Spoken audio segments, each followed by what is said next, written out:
ಹಾಗೆ ನೋಡಿ ನಮ್ಮ ಫಾರ್ಮಲ್ಲಿ ರೈನ್ ಹಾರ್ವೆಸ್ಟಿಂಗ್ ಮಾಡಿದ್ದೀವಿ.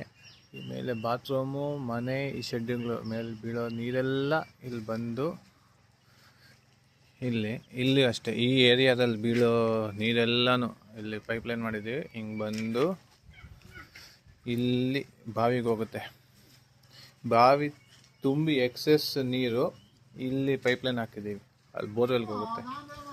ಆ ಬೋರ್ವೆಲ್ಗೆ ಹೋಗುತ್ತೆ ಒಂದು ರೀತಿ ಇದು. ಇನ್ನೊಂದು ಆ ಕಡೆ ರೋಡ್ ಕಡೆಯಿಂದ ಸ್ವಲ್ಪ ಸ್ಲೋಪ್ ಇದೆ ನಮಗೆ. ಆ ಸ್ಲೋಪಲ್ಲಿ ಬಂದಿದ್ದ ನೀರೆಲ್ಲನೂ ನೋಡಿ ಈ ಥರ ಮಾಡಿದ್ದೀವಿ. ಪ್ರೆಸ್ವೆಲ್, ಈ ಪ್ರೆಸ್ವೆಲ್ಲಲ್ಲಿ ಹಿಂಗೆ ಬಂದು ಇಲ್ಲೆಲ್ಲ ಫಿಲ್ಟರ್ ಆಗಿ ಕೆಳಗಡೆ ಹೋಲ್ ಇದೆ, ಆ ಹೋಲಲ್ಲಿ ಹೋಗಿ ತುಂಬಿಕೊಳ್ಳುತ್ತೆ. ಇದು ತುಂಬಿದ ನೀರು ಕೂಡ ಇಲ್ಲಿ ಪೈಪ್ಲೈನ್ ಹಾಕಿದ್ದೀವಿ. ಈ ಪೈಪ್ಲೈನಿಂದ ಹೋಗಿ ನೋಡಿ ಇದು ಬೋರ್ವೆಲ್ಗೆ ಹೋಗುತ್ತೆ ನೀರು.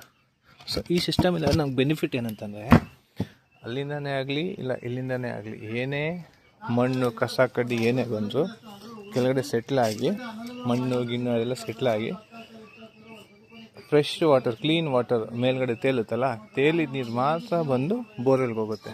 ಸೊ ಕಸ ಕಡ್ಡಿ ಅದೆಲ್ಲ ಏನೂ ಹೋಗೋದು, ಎಲ್ಲ ಕಡೆ ಫಿಲ್ಟರ್ಸ್ ಹಾಕಿದ್ದೀವಿ. ಇನ್ನೊಂದು ಸಣ್ಣ ಸಣ್ಣ ಪುಟ್ಟದೆಲ್ಲ ಸೆಟ್ಲ್ ಆಗಿಬಿಡುತ್ತೆ. ಸೊ ಈ ಸಿಸ್ಟಮಲ್ಲಿ ಮಾಡೋದ್ರಿಂದ ನಮಗೆ ಪ್ಯೂರ್ ವಾಟರ್ ಬೋರ್ವೆಲ್ಗೆ ರೈಜುವೆನೇಟ್ ಆಗುತ್ತೆ.